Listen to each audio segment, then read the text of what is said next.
Every summer, the island of Sodor is very busy. Holidaymakers love to sightsee, and when the weather is fine, there is no better place to visit. Some people like to go to the mountains, others like the valleys. Children love the seaside.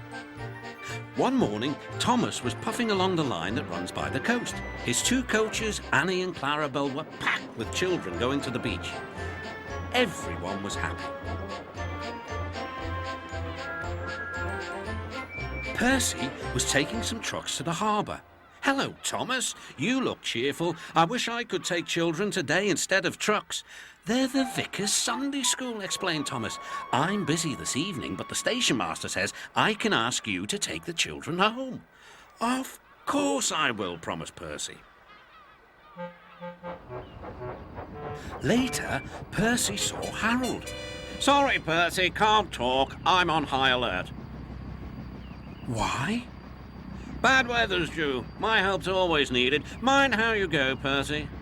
"Ah, huffed Percy. As long as I've got rails to run on, I can go anywhere in any weather anyhow. Goodbye." He set off for the beach. It was a beautiful day, but Edward was worried. "Be careful," he warned. "There's a storm coming."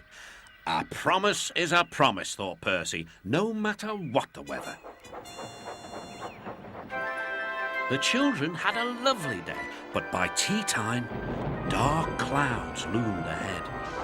Annie and Clarabelle were glad when Percy arrived. He was just in time. Rain streamed down Percy's boiler. Oh, he shivered and thought of his nice dry shed.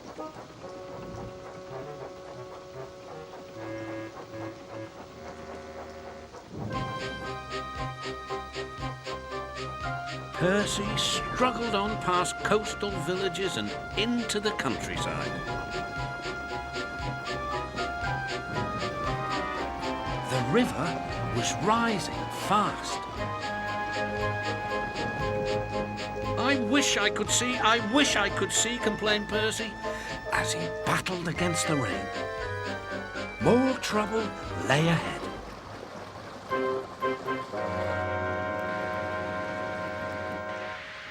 "Oh," hissed Percy, "the water is sloshing my fire." Percy's driver and fireman had to find some more firewood. "I'll have some of your floorboards, please," said the fireman to the guard. "I only swept the floor this morning," grumbled the guard, but he still helped. Soon, Percy's fire was burning well. He felt warm and comfortable again. Then he saw Harold. "Oh dear," thought Percy. "Harold's come to laugh at me." Something thudded onto Percy's boiler. "Ow!" exclaimed Percy. "He needn't throw things." "It's a parachute," laughed his driver. "Harold's dropping hot drinks for us." "Thank you, Harold," whistled Percy. "Good to be of service," replied Harold, and he buzzed away.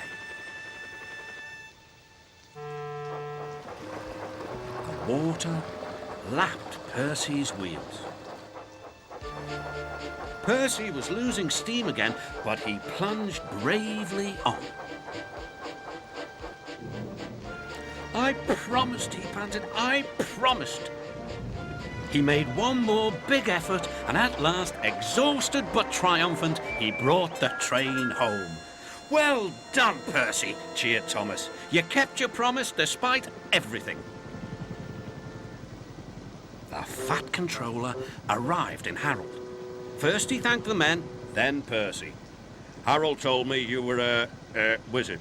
He says he can beat you at some things, but not at being a submarine. I don't know what you two get up to sometimes, but I do know that you're a really useful engine." "Oh, sir," whispered Percy happily.